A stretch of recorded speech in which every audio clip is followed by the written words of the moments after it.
नमस्कार दोस्तों, इस वीडियो में आप सीटेट इंग्लिश पेडागोजी के कुछ महत्वपूर्ण प्रश्नों की श्रृंखला देखने जा रहे हैं। सीटेट इंग्लिश पेडागोजी सीरीज की ये प्रमुख 12वीं वीडियो है। अगर आप इंग्लिश के अलावा सीटेट में पूछे जाने वाले अन्य सभी सब्जेक्ट्स के कंप्लीट पेडागोजी के साथ साथ CTET previous year upper primary और प्राइमरी के सभी शिफ्टों के कंप्लीट पेपर सोल्यूशन को डिटेल में देखना चाहते हैं तो इस वीडियो के समाप्त होने के बाद से इस वीडियो का डिस्क्रिप्शन जरूर चेक करिएगा। और अगर आप चैनल पर पहली बार विजिट कर रहे हैं तो इसको सब्सक्राइब करते हुए बेल आइकन को जरूर प्रेस कर लीजिएगा सीटेट, यूपी टेट और सुपर टेट की बेहतरीन तरीके से तैयारी करने के संदर्भ में। चलिए दोस्तों, आज के इस महत्वपूर्ण वीडियो को शुरू करते हैं। पहला प्रश्न है एमसीक्यू यानी कि multiple choice questions cloze test, यानी कि एक पूरा पैराग्राफ दिया गया रहता है और बीच बीच में कुछ वर्ड्स गैप रहते हैं, उनको फिल करना रहता है एप्रोप्रिएट वर्ड से। ठीक है, आगे पढ़िए मैच द फॉलोइंग ईटीसी, यानी कि एक कॉलम इधर और दोनों को सही से मेल करना वाला होता है, उसकी बात की जा रही है। ETC are example of type of question we often see in the test, यानी कि ये किस प्रकार के प्रश्न है ये हमसे पूछा जा रहा है। चौथे विकल्प से शुरू किया जाएगा, कहा जा रहा है कि एस्से, तो क्या ये एक निबंधात्मक प्रश्न है? नहीं, निबंधात्मक प्रश्न नहीं होते, हमारा उत्तर नहीं होगा। ओरल यानी कि क्या ये एक मौखिक प्रश्न है? नहीं, मौखिक प्रश्न तो वो होगा जिसे हम लोग पूछ करके यानी मौखिक तौर पर प्रश्न को पूछेंगे, ये मौखिक नहीं होता, हमारा उत्तर नहीं होगा। दूसरा देखिए लेटर राइटिंग, तो कोई लेटर राइटिंग नहीं है। एक ही विकल्प बचा ऑप्शन नंबर 1 ऑब्जेक्टिव, ये सभी जो है वो ऑब्जेक्टिव क्वेश्चन के प्रकार हैं। ऑप्शन नंबर 1 इसका बिल्कुल सटीक जवाब होगा। अगला प्रश्न पूछा गया था if you wish to find only the synonym and antonyms of the words what would you need, यानी कि अगर आप किसी शब्द के केवल, यहां पर देखिए केवल वर्ड की यूज किया गया, अगर आप किसी शब्द के केवल पर्यायवाची और उसका विलोम शब्द जानना चाहते हैं तो आप इनमें से किसकी आपको आवश्यकता होगी, ये हमसे पूछा जा रहा है। चलिए पहले विकल्प से शुरुआत करेंगे। कहा जा रहा है कि डिक्शनरी की, तो डिक्शनरी में केवल सिनोनिम और एंटोनिम नहीं होता है, हमसे केवल की बात की गई है कि केवल जिसमें एंटोनिम और सिनोनिम हो। डिक्शनरी में आपका उसका अर्थ क्या होता है हिंदी में वो भी दिया गया रहता है, किस प्रकार से प्रोनाउंसिएशन करेंगे ये भी दिया गया रहता है, सिनोनिम एंटोनिम भी होता है, लेकिन हमसे पूछा गया कि केवल सिनोनिम एंटोनिम किस में होता है, तो डिक्शनरी हमारा उत्तर नहीं होगा। दूसरा देखिए एन एंथोनोलॉजी, एंथोनोलॉजी में क्या होता है कि एक तरीके से संकलन कहते हैं इसे, संकलन किसका? गद्यांश और पद्यांश का, तो ये भी सिनोनिम और एंटोनिम से नहीं जुड़ा हुआ, हमारा उत्तर नहीं होगा। प्रोनाउंसिएशन गाइड, तो प्रोनाउंसिएशन गाइड में तो किस प्रकार से हम शब्दों को उच्चारित करते हैं उसके बारे में जानकारी दी गई रहती है, तो ये भी हमारा उत्तर नहीं होगा। लेकिन अगर बात करें थिसॉरस की, तो थिसॉरस क्या होता है, इसमें ये एक बेसिकली आप समझ सकते हैं कि वोकैबुलरी का संग्रहण होता है जिसमें सिनोनिम और एंटोनिम की केवल बात की गई रहती है, केवल सिनोनिम और एंटोनिम इसमें होते हैं थिसॉरस में। ठीक है, आप वर्ड यूज करेंगे तो उसमें भी ये थिसॉरस होता है जिसके माध्यम से किसी वर्ड के सिनोनिम या फिर एंटोनिम के बारे में हम लोग जान सकते हैं, तो विकल्प नंबर 3 यहां पर बिल्कुल एप्रोप्रिएट जवाब हो जाएगा। अगला प्रश्न पूछा गया था the language game of cross word puzzle helps student improve there, यानी कि ये कहा जा रहा है कि जो क्रॉस वर्ड पजल्स होते हैं वो बच्चों में क्या इंप्रूव करने के लिए ये लैंग्वेज गेम इस्तेमाल किया जाता है। ध्यान से समझिएगा, क्रॉस वर्ड पजल क्या होता है, तो जैसे देखिए यहाँ पर कुछ अल्फ़ाबेट्स इस प्रकार से लिखे, मैं थोड़ा सा आपको बना के दिखाता हूँ ताकि आपको और ज़्यादा क्लियर हो।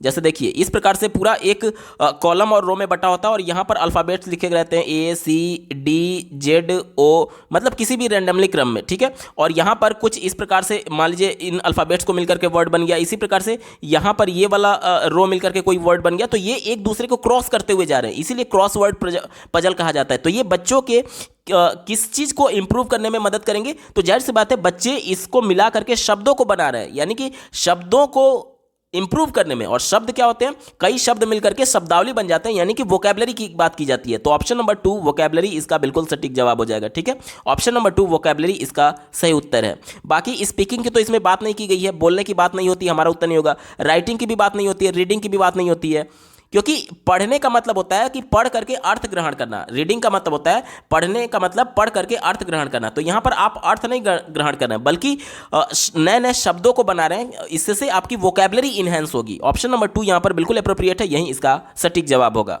अगला प्रश्न पूछा गया था miss Sudhina teaches language in class 1, यानी कि सुधीना मैम जो है वो बच्चों को कक्षा 1 में भाषा पढ़ा रही हैं। She loves teaching her children poems and rhymes that the children first hear and then repeat, यानी कि वो बच्चों को कविता और रिदम्स पढ़ा रही हैं जिसमें पहले बच्चे उस कविता को सुनते हैं तब उसको रिपीट करते हैं उस कविता को। आगे पढ़िए miss Sudhina is strengthening her children's this and this skills, यानी कि मैडम सुधीना जो है वो बच्चों के किस स्किल को स्ट्रेथन कर रही हैं, यानी किसको मजबूत कर रही हैं। देखिए पहले बच्चों ने क्या किया, पहले बच्चों ने सुना और उसके बाद से रिपीट किया, तो सुनने के दौरान उनमें श्रवण कौशल यानी कि लिसनिंग स्किल, और रिपीट करने के दौरान वाचन कौशल यानी कि स्पीकिंग स्किल। तो आपको क्रम विशेष तौर पर ध्यान देना है कि पहले बच्चों में लिसनिंग स्किल डेवलप होगा, उसके बाद स्पीकिंग स्किल, यानी ऑप्शन नंबर 1 में बात की गई है, विकल्प नंबर 1 इसका बिल्कुल एप्रोप्रिएट जवाब हो जाएगा।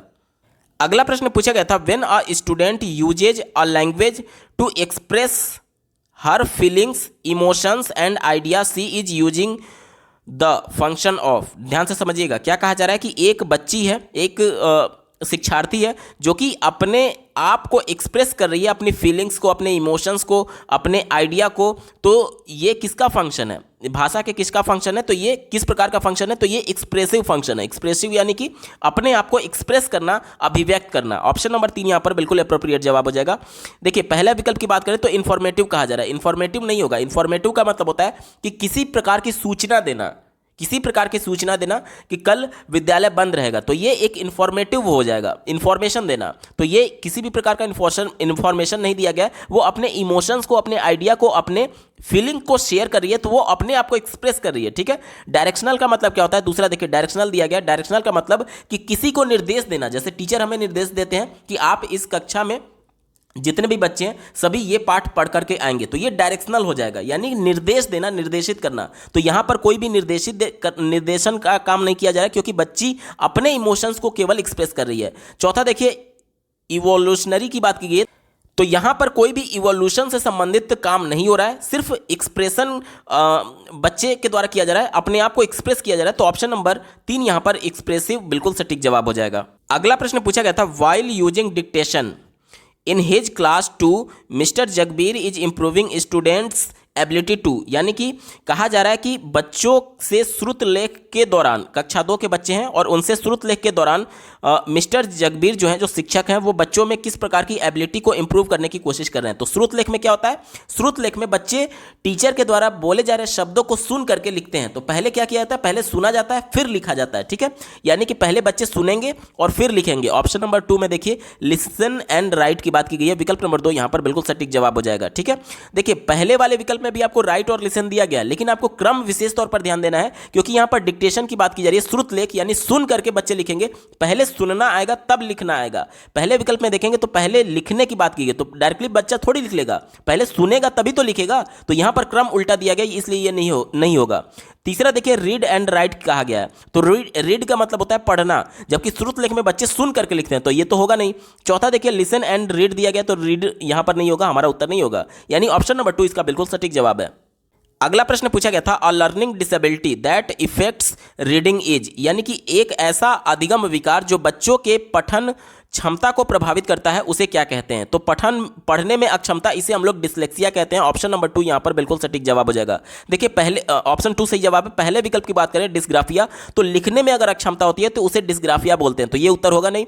डिसकैलकुलिया यानी जो गणित से जुड़ी हुई अक्षमताएं हैं, जैसे गणितीय संक्रियाएं बच्चे नहीं कर पाते हैं, अंकों को नहीं पहचान पा रहे हैं, तो ये डिसलेक्सिया होगा जो गणित से जुड़ा हुआ है, तो ये भी हमारा उत्तर नहीं होगा, क्योंकि हमसे प्रश्न पढ़ने के संदर्भ में पूछा गया था। डिस्प्रैक्सिया में क्या होता है कि बच्चे के जो ये माइंड से जुड़ा हुआ है एक तरीके से विकार है, जिसमें बच्चे समन्वय नहीं कर पाते हैं, यानी कोऑर्डिनेशन नहीं कर पाते हैं, दो चीज़ों में नहीं कर पाते हैं, इसको माइंड से जुड़ा हुआ ये विकार है, तो इसलिए ये पढ़ने से जुड़ा हुआ नहीं है, तो हमारा उत्तर ये भी नहीं होगा, यानी डिसलेक्सिया इसका बिल्कुल सटीक जवाब है। अगला प्रश्न पूछा गया था, इन मिस प्रवीण्स क्लास, यानी कि प्रवीण मैम की क्लास में often students are expected to repeat after her miss Praveen's is following, यानी कि ये कहा जा रहा है कि मिस प्रवीण की कक्षा में ये एक्सपेक्ट किया जाता है बच्चों से, ये उम्मीद किया जाता है कि बच्चे मिस प्रवीण के बाद उसी चीज़ को रिपीट करेंगे। पहले मिस प्रवीण बोलेंगी, उसके बाद बच्चे उसको रिपीट करेंगे, तो ये क्या है हमसे पूछा जा रहा है। तो ये देखिए ऑप्शन नंबर 1 रिपीटिशन ड्रिल इन हर क्लास, इसका बिल्कुल सटीक जवाब हो जाएगा। रिपीटिशन यानी एक ही चीज़ को रिपीट किया जा रहा है, यहाँ पर जो मैम ने बोला उसको रिपीट करने की बात की जा रही है, उनके पीछे पीछे बोलने की बात की जा रही है। और ड्रिल का मतलब होता है अभ्यास, यानी एक ही चीज़ का बार बार अभ्यास कराया जा रहा है। बाकी के ऑप्शन नंबर 1 यहाँ पर बिल्कुल सटीक जवाब हो जाएगा। बाकी के विकल्पों पर एक बार बात कर लेते हैं। दूसरा दिया गया कन्वर्सेशन। कन्वर्सेशन क्या होता है कि जब हम एक दूसरे से बातचीत करते हैं, अपने मौलिक विचारों को अभिव्यक्त करते हैं, तो यहां पर बच्चा अपने मौलिक विचार को अभिव्यक्त नहीं कर रहा है, बल्कि उनकी बातों को रिपीट कर रहा है, जो उनके द्वारा बोला जा रहा है उनको रिपीट कर रहा है जब मैम बोल रही है आफ्टर, यानी उनके बाद, ठीक है। तो ये कन्वर्सेशन नहीं होगा। तीसरा देखिए कंपटीशन की बात की गई तो कंपटीशन भी नहीं है।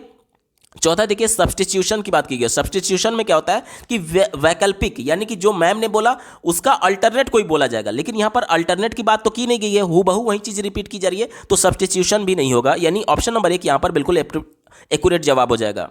अगला प्रश्न पूछा गया था लाउड रीडिंग एक्टिविटीज आर, यानी कि ये कहा जा रहा है कि जो जोर जोर से बच्चे पढ़ते हैं वो किसके लिए इंपॉर्टेंट है। तो ऑप्शन नंबर 1 में देखिए यूजफुल फॉर बिगिनिंग लीडर्स, यानी कि जो बिल्कुल शुरुआती शिक्षार्थी हैं उनके लिए ये ज़्यादा एक तरीके से बेनिफिशियल होता है। कैसे? आप लोग प्राइमरी स्कूल में जाएंगे तो वहाँ पर देखेंगे कि बच्चे जोर जोर से खूब चिल्ला चिल्ला के पढ़ते होंगे, 2 एकम 2, 2 दूनी 4, 2 तिया 6, खूब जोर जोर से। क्यों? क्योंकि बच्चों को लय में बोलना और तेज बोलना पसंद आता है और बच्चे इसके माध्यम से ही एक तरीके से रुचि लेते हैं और इसी के माध्यम से उनको सिखाने की बात की जाती है। तो ये छोटे बच्चों के लिए यूजफुल है, ठीक है। ऑप्शन नंबर 1 यहां पर बिल्कुल सटीक जवाब होगा। अगला प्रश्न पूछा गया था under which condition should remedial teaching be provided, यानी कि ये कहा जा रहा है कि किस कंडीशन के अंतर्गत बच्चों को रेमेडियल टीचिंग प्रोवाइड करना चाहिए। रेमेडियल टीचिंग क्या होता है? इसे हम लोग उपचारात्मक शिक्षण बोलते हैं। तो सबसे पहले कोई कॉन्सेप्ट या फिर कोई चैप्टर बच्चे को बताया गया, उस चैप्टर या फिर उस कॉन्सेप्ट में बच्चे को कहां पर दिक्कत आ रही है, अधिगम में कहां पर दिक्कत आ रही है, उस दिक्कत को पहचानने के लिए सबसे पहले डायग्नोस्टिक टेस्ट कहते हैं जिसे करते हैं, जिसे हम लोग निदानात्मक परीक्षण कहते हैं। उस निदानात्मक परीक्षण के दौरान हमें यह पता चलता है कि बच्चे को कहां पर समस्या आ रही है। अब उस समस्या को दूर करने के लिए हम लोग रेमेडियल टीचिंग करते हैं, यानी उपचारात्मक शिक्षण करते हैं, यानी कि बच्चे की समस्या को दूर करते हैं फिर से कॉन्सेप्ट को पढ़ा करके। इसी को ध्यान में रख करके उत्तर ढूंढेंगे। चौथे विकल्प से शुरुआत करते हैं। कहा जा रहा है कि student wants to read a story book and enjoy reading, तो यहां पर समस्या से जुड़ा हुआ कोई भी बात नहीं है, हमारा उत्तर नहीं होगा। तीसरा देखिए student wants to study on her own his own place, यानी बच्चा अपनी जगह पर पढ़ना चाहता है, तो ये भी इसका कोई भी मतलब नहीं है क्योंकि यहां पर बच्चे की को आ रही समस्याओं के बारे में जिक्र नहीं किया गया है। तीसरा देखिए, पहला देखिए स्टूडेंट इज एंजॉयिंग लर्निंग, तो बच्चे एंजॉय कर रहे हैं, तो ये भी समस्या से जुड़ा हुआ नहीं है। एक ही विकल्प बच्चा ऑप्शन नंबर 2 देखिए student is not able to cope up with the concept taught, यानी कि बच्चे को जो कॉन्सेप्ट पढ़ाया गया उससे बच्चे कोप अप नहीं कर पा रहे हैं, यानी उसको समझ नहीं पा रहे हैं। तो फिर अगर समझने में अक्षम है तो फिर रेमेडियल टीचिंग का कॉन्सेप्ट आता है, यानी कि उनकी समस्या को पहचान करके उस समस्या को दूर करने के लिए रेमेडियल टीचिंग किया जाता है। ऑप्शन नंबर 2 बिल्कुल एप्रोप्रिएट है, यही इसका सटीक जवाब हो जाएगा। दोस्तों इंग्लिश पेडागोजी के महत्वपूर्ण प्रश्नों की ये श्रृंखला आपको कैसी लगी कमेंट के माध्यम से जरूर बताइएगा, क्योंकि आपका एक कमेंट मुझे मोटिवेट करेगा ऐसे महत्वपूर्ण वीडियो लाने के संदर्भ में। अगर आप सीटेट अपर प्राइमरी और प्राइमरी सभी शिफ्टों के कंप्लीट पेपर सोल्यूशन को डिटेल में देखना चाहते हैं तो इस वीडियो के समाप्त होने के बाद से इस वीडियो का डिस्क्रिप्शन जरूर चेक करिएगा। और अगर आप चैनल पर पहली बार विजिट कर रहे हैं तो इसको सब्सक्राइब करते हुए बेल आइकन को जरूर प्रेस कर लीजिएगा सीटेट, यूपी टेट और सुपर टेट की बेहतरीन तरीके से तैयारी करने के संदर्भ में। इस वीडियो को देखने के लिए आपका बहुत बहुत धन्यवाद। भगवान करे आपका दिन शुभ हो।